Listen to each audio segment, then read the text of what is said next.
obeyance to the military-industrial complex. Our problem is just so rooted. It's so deep in our government.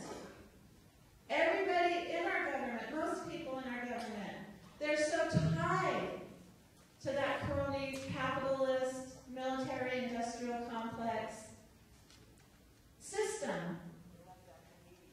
The media, they're part of the corporations, they're part of the government, really. They're just propaganda tools for the United States government. And so, to cure this, we need a bottom-up solution, not a top-down solution. We don't need to hand the bankers and Wall Street $700 billion.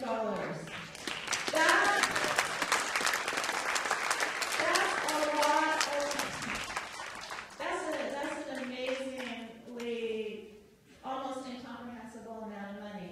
It's more than Congress has appropriated for the occupation of Iraq.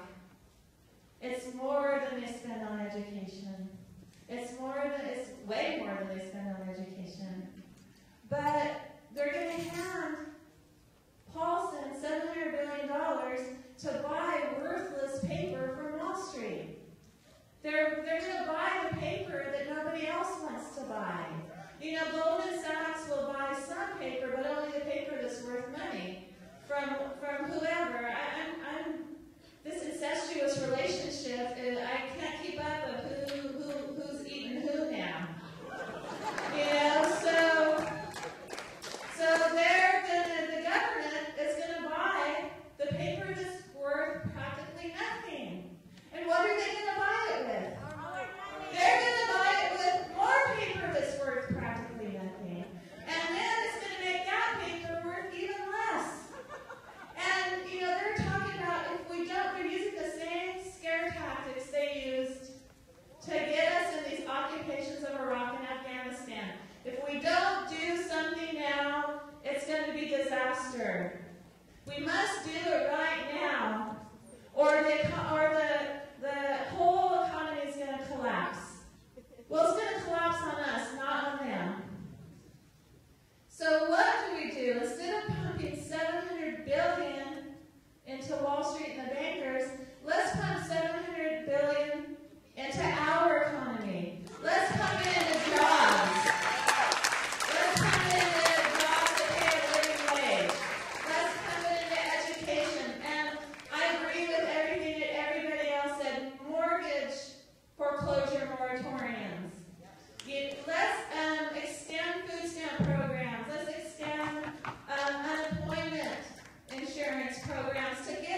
anymore. You have been co-conspirators with the Bush administration.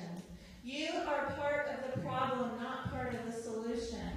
And until we, the people, we, the voters, go into our voting booth and have the integrity and courage it takes to vote for somebody with integrity and courage, then that system is never going to change.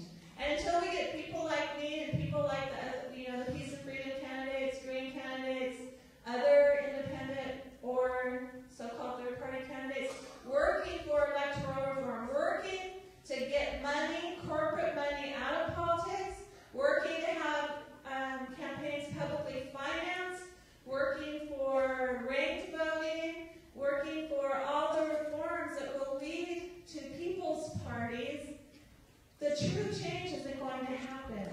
Until we tell the Democrats, yes, we do have someone to vote for instead of you.